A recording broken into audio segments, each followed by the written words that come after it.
கர்த்தருடைய பரிசுத்த நாமத்துக்கு மகிமை உண்டாவதாக. ஆண்டவரும் இரட்சகருமாகிய இயேசு கிறிஸ்துவின் நாமத்தினாலே உங்கள் யாவருக்கும் அன்பின் வாழ்த்துக்கள். நம்முடைய பிதாவாகிய தேவனாலும் கர்த்தராகிய இயேசு கிறிஸ்துவினாலும் இந்த மாதம் முழுவதும் உங்களுக்கு கிருபையும் சமாதானமும் உண்டாவதாக. கடந்த 4 மாதங்களையும் கடந்து வர பண்ணின நம்முடைய தேவனாகிய கர்த்தர் இந்த 5வது மாதத்திலையும் நம்மை நடத்த போதுமானவராயிருக்கிறார். இந்த 5வது மாதத்திலும் கூட இந்த காலை வேளையில கர்த்தருடைய வார்த்தையை ஒன்று உங்களுக்கு நான் வாசித்து உங்களுக்காக நான் ஜெபிக்கும்படியாக விரும்புகிறேன்.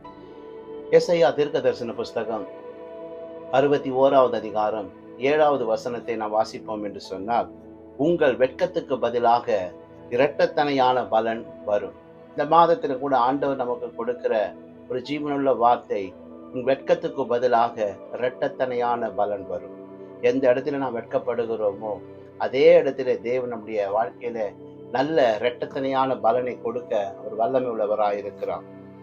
விசுவாச வாழ்க்கையில நம்மை பின்னோக்கி தள்ளக்கூடிய பல சந்தர்ப்ப சூழ்நிலைகளிலே இந்த நாட்களில் நான் கடந்து வருகிறதை பார்க்கிறேன். அநேகர் ஆவிக்குரிய வாழ்க்கையிலேயே கொஞ்சம் தேவனுக்காக எழும்பி பிரகாசிக்கணும், அல்லது தேவனோடு கூட இன்னும் நெருங்கி கிட்டி சேரணும், அல்லது தேவனுக்காக எதையாகிலும் சாதிக்க வேண்டும் என்று எழும்புகிற பொழுது அவர்களை பின்னோக்கி தள்ளக்கூடிய பல சந்தர்ப்பங்கள் இந்த நாட்களில் எழும்பிக் கொண்டிருக்கிறதை என்னுடைய ஆவியில் நான் உணரக்கூடியதா இருக்கிறது. அருமையான தேவ ஜனமே, நாம் எழும்ப முடியாதபடிக்கு நம்மை அமிழ்த்தக்கூடிய அநேகரை அல்லது அநேக சூழ்நிலைகள் இந்த நாட்களிலே அநேகருடைய வாழ்க்கையை எழும்பிக் கொண்டு வருகிறதை என்னால் பார்க்க முடிகிறது.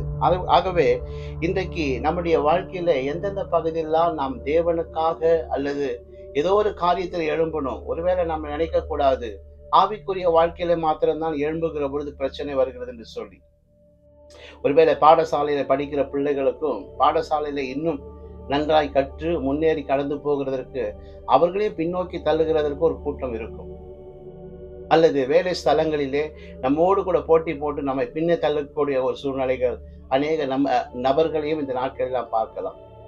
இன்னொரு பகுதியில் பார்க்கிற பொழுது வியாபார ஸ்தலங்கள் அல்லது தொழில் கூடங்களை வைத்துக் கொண்டிருக்கிறவர்களும் இன்றைக்கு அநேக போட்டி பொறாமையினாலே பின்னோக்கி இழுக்கக்கூடிய பல சந்தர்ப்பங்களை இந்த நாட்களில் பார்த்து கொண்டிருக்கிறோம். ஏன் இன்னொரு காரியத்தை நான் கூட்டி சொல்வேன் என்று சொன்னால், இன்றைக்கு ஊழிய பாதையில கடந்து போகிறவர்களையும் முன்னேறி கடந்து போக முடியாதபடிக்கு இன்னைக்கு பின்னோக்கி இழுக்கக்கூடிய ஒரு சந்தர்ப்ப அமைப்புகளை இந்த நாட்களில் நான் பார்த்து கொண்டிருக்கிறோம்.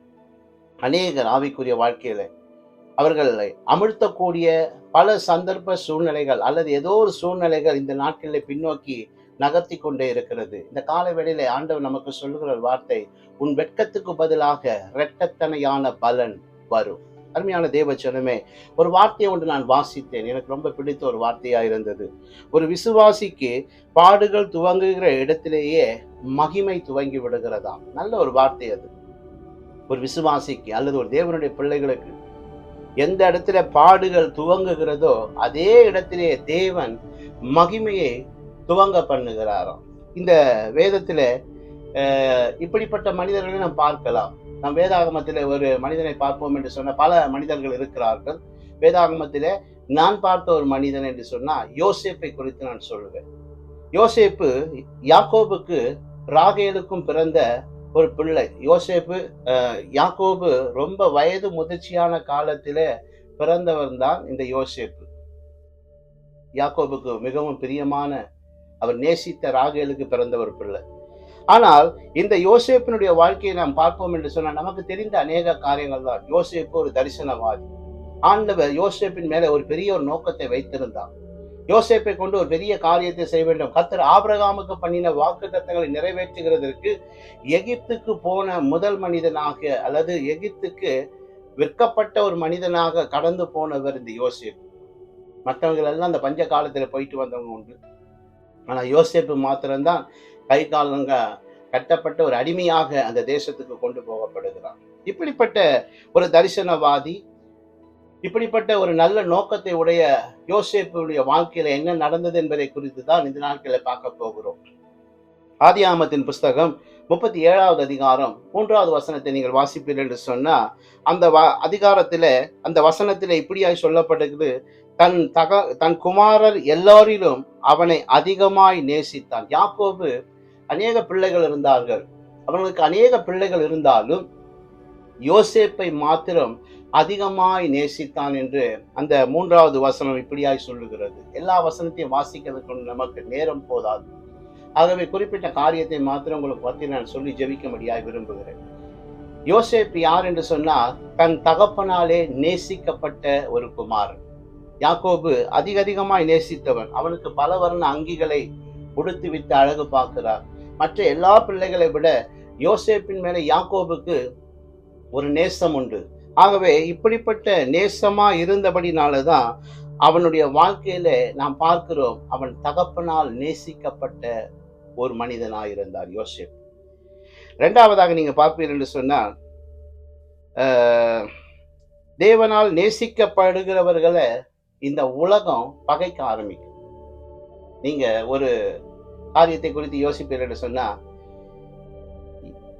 யோசேப்பு எப்படி யாக்கோபுக்கு பிரியமா இருந்தாரோ அது போல பிதாவாகிய தேவனால் நேசிக்கப்பட்டவர் தான் ஆண்டவராகிய இயேசு கிறிஸ்து. இயேசு கிறிஸ்துவை பகைக்கிறதுக்கு எப்பொழுதுமே ஒரு கூட்டம் இருந்து கொண்டே இருந்தது. ஆனா ஒரு காரியத்தை நீங்க யோசிப்பாருங்களேன், அவர் தன்னுடைய பிதாவை தேவனை பிதா என்று அவர் எப்பொழுது சொல்ல ஆரம்பித்தாரோ அப்பொழுது அவரை பகைக்கிற ஒரு கூட்டம் அவரை கொலை செய்கிறதற்கு ரொம்ப அதிகமாய் முயற்சி எடுத்ததை நீங்கள் யோவான் சுவிசேஷம் 5வது அதிகாரம் 18வது வசனத்திலே நீங்கள் வாசிக்கலாம். காரணம், இவர் தேவனை பிதா என்று சொல்லுகிறார் என்று சொல்லி அவரை கொலை செய்கிறதற்கு அதிகமாக அவர்கள் முயற்சி செய்தார்கள். ஆகவே தகப்பனால் நேசிக்கப்படுகிற ஒரு மனிதனை எப்படி சகோதரர்கள் பகைத்தார்களோ, தேவனால் நேசிக்கப்படுகிற அல்லது தேவனால் நடத்தப்படுகிற ஒரு தேவனுடைய மனுஷனை இந்த உலகம் பகைக்கும். தேவனால் நடத்தப்படுகிற தேவனுடைய ஜனங்களை இந்த உலகம் பகைக்கும். ஆண்டவர் சொன்னார், உலகம் உங்களை பகைத்தால் நீங்க என்ன பண்ணாதீங்க, ஆச்சரியப்படாதீங்க, அவங்க என்னை பகைத்தது உண்டானால் உங்களையும் பகைப்பார்கள் என்று இயேசு கிறிஸ்து இந்த உலகத்தில் இந்த நாட்களை சொல்லிவிட்டு போனார். ஆகவே முதலாவது யோசேப்பினுடைய வாழ்க்கையில் நாம் பார்க்கிறது என்னவென்று சொன்னால், தகப்பனால் நேசிக்கப்பட்ட ஒரு மனிதன். 2வதாக நீங்கள் பார்ப்பீர்கள் சொன்னா, யோசேப்பினுடைய வாழ்க்கையில ஆதியாகமத்தின் புஸ்தகம் 37வது அதிகாரம் 2வது வசனத்தை நீங்கள் வாசிப்பீர்கள் என்று சொன்னா, யோசேப்பு தன் சகோதரரோடு கூட இருந்தான். காரணம் என்ன சொன்னா, யாக்கோபுடைய மறுமனையாட்டியுடைய பிள்ளைகளோடு கூட யோசேப்பு இருந்தாலும் தன் சகோதரர்கள் செய்கிற துன்மார்க்கமான காரியத்தை தன் தகப்பனுக்கு சொல்லி கொண்டு வந்தான். அப்போ இந்த வசனத்தை நான் வாசிக்கிற பொழுது என் உள்ளத்திலே பட்ட ஒரு காரியம், தன் சகோதரர்கள் செய்கிற துன்மார்க்கமான தீமையான செயல்களை எல்லாம் தன் தகப்பனுக்கு சொல்லுகிறான் என்று சொன்னா, இவன் தன்னை அந்த தீமையான செயல்களிலிருந்து தன்னை விலக்கி பாதுகாத்த ஒரு மனிதன். தன் சகோதரர் செய்த துன்மார்க்கமான காரியங்களுக்கு தன்னை விலக்கி தன்னை பாதுகாத்து கொண்ட ஒரு மனுஷன். இந்த வார்த்தையை கேட்கிற தேவனுடைய பிள்ளையை, இந்த உலகம் துன்மார்க்கத்தினால் நிறைந்திருக்கிறது, இந்த உலகம் தீமையினால் நிறைந்திருக்கிறது. ஆனால் நாம் இந்த உலகத்தோடு கூட ஒத்து வாழாதபடிக்கு இன்றைக்கு தீமையை விட்டு விலகி வாழ வேண்டியதை வேதம் நம்மிடத்திலே வலியுறுத்துகிறது. கர்த்தருடைய வார்த்தை என்ன சொல்கிறது, கோணலும் மாறுபாடுமான சந்ததி நடுவிலே நாம் குற்றமற்றவர்களும் கபடற்றவர்களும் தேவனுடைய மாசற்ற பிள்ளைகளுமா இருக்க வேண்டும் என்பதை அப்போஸ்தலனாகிய பவுல் பிலிப்பிய சபைக்கு எழுதுகிறதை நாம் பார்க்கிறோம். அருமையான தேவ ஜனமே, இந்த நாட்களில் நாம் பார்க்கிறோம், யோசேப்புடைய வாழ்க்கையில நான் பார்த்த ஒரு காரியம் என்னவென்று சொன்னால், தன் சகோதரர் செய்த துன்மார்க்கமான செயல்களுக்கு அவன் தன்னை விலக்கி பாதுகாத்து, தீய செயல்களுக்கு விலக்கி பாதுகாத்து ஒழுக்கமாய் வாழ்ந்த ஒரு தேவனுடைய மனுஷன். ஆகவே தான் வேதம் நமக்கு சொல்லுகிறது, அதனுடைய விளைவு என்ன, தன்னுடைய துன்மார்க்கமான வாழ்க்கையில சகோதரர்கள் வாழ்ந்தாலும் அவர்களை விட்டு பிரிந்து வாழ்ந்ததினால யோசேப்புக்கு வந்த விளைவு என்னவென்று சொல்லி நாம் பார்ப்போம் என்று சொன்னா, நீங்க வேதத்துல இன்னொரு காரியத்தை நீங்க பார்க்கலாம் என்று ஒரு காரியத்தை நீங்க செய்யலாம். ஆதியாகமத்தின் புஸ்தகம் 37வது அதிகாரம் 4வது வசனம், அவனுடைய சகோதரர் எல்லோரிலும் அவனை தன் தகப்பன் அதிகமாய் நேசிக்கிறதை அவன் சகோதரர்கள் கண்டபொழுது அவனோடு பட்சமாய் பேசாமல் அவனை பகைத்தார்களாம். தகப்பனுக்கு பிரியமானவன், தீமையை விட்டு வழிவிலகி வாழுகிறவன், அவனை சகோதரர்கள் என்ன செய்கிறான்னு சொன்னா, சொந்த சகோதரர்களே அதிகமாய் பகைக்க ஆரம்பிக்கிறார்கள். அருமையான தேவஜனமே, இன்னொரு மொழிபெயர்ப்பு இப்படியா சொல்லுகிறது, அவனிடத்தில் பட்சமாய் பேசவில்லை என்கிற அந்த வார்த்தைக்கு இன்னொரு மொழிபெயர்ப்பு இப்படியாய் சொல்லுகிறது, அவனிடத்தில் ஒரு நல்ல வார்த்தை கூட அவர்கள் பேசவில்லை. சகோதரனோட தம்பியா இருக்கிறான், அவங்ககிட்ட ஒரு நல்ல வார்த்தையை கூட சகோதரனால பேச முடியல. இன்னொரு மொழிபெயர்ப்பு இப்படியாய் சொல்லுகிறது, அவரிடத்தில் ஒரு அன்பான வார்த்தையும் பேசவில்லை. நல்ல வார்த்தையும் பேசல, அன்பான வார்த்தையும் பேசல. எப்பொழுது பார்த்தாலும் யோசேப்பின் மேல அவர்களுக்கு ஒரு பகை. அந்த பகையினுடைய உச்சம்தான் எங்க போச்சுன்னு சொன்னா, தன் சகோதரனை கொலை செய்கிறதற்கும் அவர்கள் அஞ்சாதபடிக்கு அந்த பகை வளர ஆரம்பித்தது. இயேசு கிறிஸ்து சொன்னார், தன் சகோதரனை பகைக்கிற எவனும் மனுஷ கொலைபாதகனாய் இருக்கிறான். யாக்கோபு யோவான் நிருபத்திலே வாசிக்கிறோம், தன் சகோதரனை பகைக்கிற எவனும் மனுஷ கொலைபாதகனாய் இருக்கிறான். அருமையான தேவ ஜனமே, அது மாத்திரமல்ல, கொலை செய்கிறதுக்காக மாத்திரமல்ல, பின்பதாக அவனை அந்த குழியிலிருந்து தூக்கி எடுத்து இஸ்மவேலோட கையில விற்று போட்டு விடுகிறார்கள். யோசிப்பாருங்க, சொந்த சகோதரன், அவன் அவர்களை அன்பாய் நேசிக்கிறான், ஆனா அவர்களோ அவனை அதிகமாய் பகைக்கிறார்கள். இந்த பகைக்கு என்ன காரணம் என்ன சொல்லி நீங்க பாப்பீங்கன்னு சொன்னா, யோசேப்பு தரிசனவாதி. யோசேப்பு தகப்பனுக்கு பிரியமான பிள்ளை. யோசேப்பு துன்மார்க்கமான செயல்களுக்கு தன்னை விலக்கி பாதுகாத்து வாழ்ந்த ஒரு மனுஷன். அதனால அவர்கள் எல்லாம் பகைக்கிறாங்க. அருமையான தேவ ஜனமே, கடந்த மாதத்துக்கு முந்தின மாதம் மார்ச் மாச செய்தி நான் சொல்லியிருந்தேன், தாவீதை விருத்தி அடைகிறதுக்கு என்ன காரணம் என்று சொல்லி பார்ப்பீங்கன்னு சொன்னா, சவுல் அவனை அதிகமாய் பகைத்தபடினாலே அவனுடைய கீர்த்தி தேசத்திலே பரவ ஆரம்பிக்கிறது. காரணம், தாவீதை கர்த்தர் உயர்த்தி கொண்டே போகிறான். அருமையான தேவ ஜனமே, இன்றைக்கு இந்த வார்த்தையை நீங்க கேட்கிற உங்களுக்கு நான் சொல்லுகிறேன், எல்லாரும் உங்களை பகைக்கிறாங்களா? காரணம் இல்லாம பகைக்கிறாங்களா? உங்களை எப்படியாவது பின்னோக்கி தள்ளிடணும், எப்படியாவது உங்களை எழும்பக்கூடாது, இவனை அமர்த்தி விடணும் என்று சொல்லி யார் யாரெல்லாம் திட்டமிட்டு உங்க ஊழியத்தை அமர்த்தணும், அல்லது நீங்க உங்க குடும்பம் எழும்பக்கூடாது, அல்லது நீங்க எழும்பி விடக் கூடாது என்பதற்காக யார் யாரெல்லாம் திட்டமிட்டு உங்களை பகைத்து உங்களுக்காக சதி திட்டங்களை தீட்டி கொண்டிருக்கிறார்களோ, நீங்க சந்தோஷப்பட்டு களி கூறுங்க. கர்த்தர் உங்களோடு கூட இருக்கிறபடினாலே நிச்சயமாக யோசேப்பை உயர்த்தினவர் உங்களையும் உயர்த்தும். இது தீர்க்க தரிசனமான வார்த்தை. கர்த்தர் யோசேப்போடு கூட இருந்தார் என்று வேதம் சொல்லுகிறது. ஆகவே எல்லாரும் பகைத்தாலும் யோசேப்பின் மேல தேவன் வைத்த திட்டம் அவனை உயர்த்தினார். இந்த காலை வேளையிலும் கூட கர்த்தர் உங்களுக்கு கொடுக்கிற ஒரு நல்ல ஒரு வார்த்தை என்று சொன்னா, ஆண்டவர் நம்மை உயர்த்துவார். ஆகவே மூன்றாவதாக நம்ம பார்த்த ஒரு காரியம், எல்லாரும் நம்மை பகைத்தாலும் நிச்சயமாக கர்த்தர் நம்மை உயர்த்துவார். யோசேப்பினுடைய வாழ்க்கையில் அது நடந்தது. ஆகவே நான்காவது ஒரு காரியத்தை நாம் பார்க்க போகிறோம். ஆதியாகமத்தின் புஸ்தகம் 39வது அதிகாரம் 20வது வசனத்தை நீங்கள் வாசிப்பீர்கள் என்று சொன்னா, 21வது வசனத்தை நீங்க சேர்த்து வாசிப்பீர்கள் என்று சொன்னா, 21வது வசனம் முதலாவது பகுதி சொல்லுகிறது, கர்த்தர் யோசேப்போடு இருந்தார். கர்த்தர் யோசேப்போடு கூட இருந்தார். யோசேப்பு போர்த்திபாருடைய வீட்டில் இருக்கும் பொழுது அவனுடைய மனைவி அவனை பாவத்துக்கு அழைத்த பொழுது, அந்த பாவத்துக்கு அவன் விலகின பொழுது சொன்ன ஒரு வார்த்தை, இந்த வீட்டில் என்னிலும் பெரியவன் யாரும் இல்லை, என் எஜமான எல்லாவற்றையும் எனக்கு கரத்தில் ஒப்பு கொடுத்திருந்தாலும் உன்னை மாத்திரம் எனக்கு விலக்கி வச்சிருக்கிறார். மற்றொன்று, என் தேவனுக்கு விரோதமாக நான் பாவம் செய்கிறது எப்படி?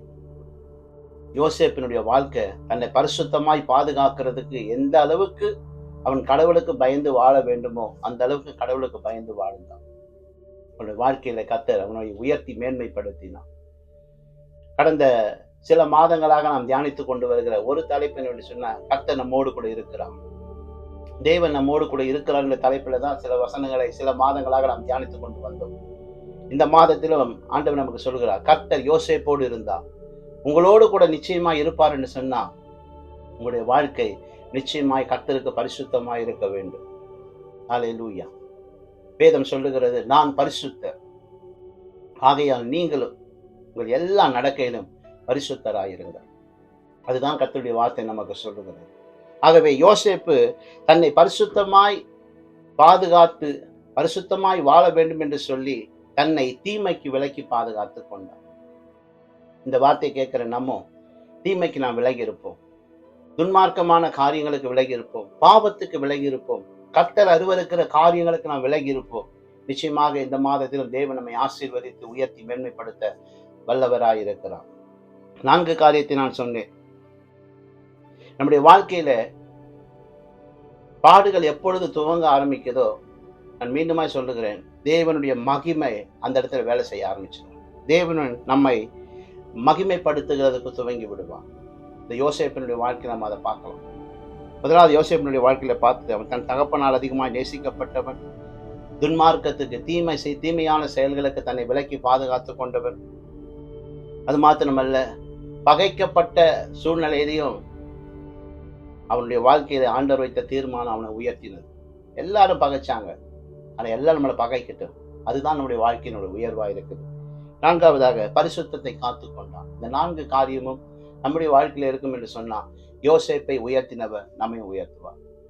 கண்களை மூடி நாம் ஜெபம் பண்ணுவோம். பரிசுத்தமுள்ள நல்ல பிதாவே, இயேசு கிறிஸ்துவின் நாமத்தினாலே உடைய கரத்தில் ஒப்பு கொடுத்து நாங்கள் ஜெபிக்கிறோம். உன் வெட்கத்துக்கு பதிலாக இரட்டத்தனையான பலன் வரும் என்று சொன்னீங்களப்பா. இந்த மாதத்திலும் கூட இரட்டத்தனையான பலனை இந்த வார்த்தையை கேட்கிற ஒவ்வொருடைய வாழ்க்கையில நீங்க வைக்கும்படியா நான் ஜெபிக்கிறேன். என் தேவனாகிய கர்த்தர் ஆண்டவரே, நாங்கள் உமக்கு பிரியமான பிள்ளைகளாய் வாழ எங்களுக்கு கிருபை தாங்கப்பா. தீமையான துன்மார்க்கமான காரியங்களுக்கு எங்களை விலக்கி காத்துக்கொள்ள எங்களுக்கு உதவி செய்யுங்கப்பா.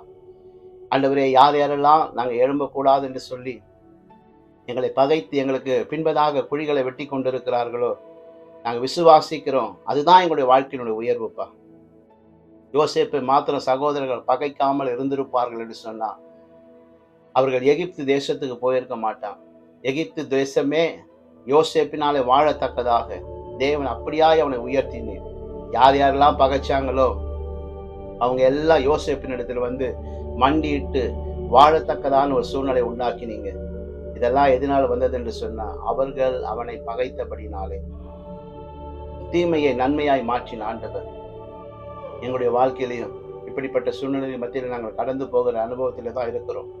எங்கள் தேவனாகிய கர்த்தர் எங்களை உயர்த்துங்க ஆண்டவரே, எங்கள் குடும்பங்களை உயர்த்துங்க ஆண்டவரே. இந்த வார்த்தையை கேட்கிற ஒவ்வொரு ஊழியக்காரர்களையும் ஊழியக்காரிகளையும் விசுவாசிகளையும் ஆண்டவரே, ஒவ்வொரு சகோதரனையும் சகோதரியும் தேவனாகிய கர்த்தரை ஆசீர்வதித்து உயர்த்துங்கப்பா. பரிசுத்தத்தை காத்துக்கொள்ள எங்களுக்கு உதவி செய்யுங்க ஆண்டவரே. இந்த மாதம் உடைய பிள்ளைகளுக்கு ஆசீர்வாதமாயிருக்கட்டும். எல்லா துதி கன மகிமை எல்லாம் மக்கள் செலுத்துகிறோம் இயேசு கிறிஸ்துவின் வல்லமையுள்ள நாமத்தில் பிதாவே, ஆமென். கர்த்தர் தாமே உங்களை ஆசீர்வதிப்பாராம்.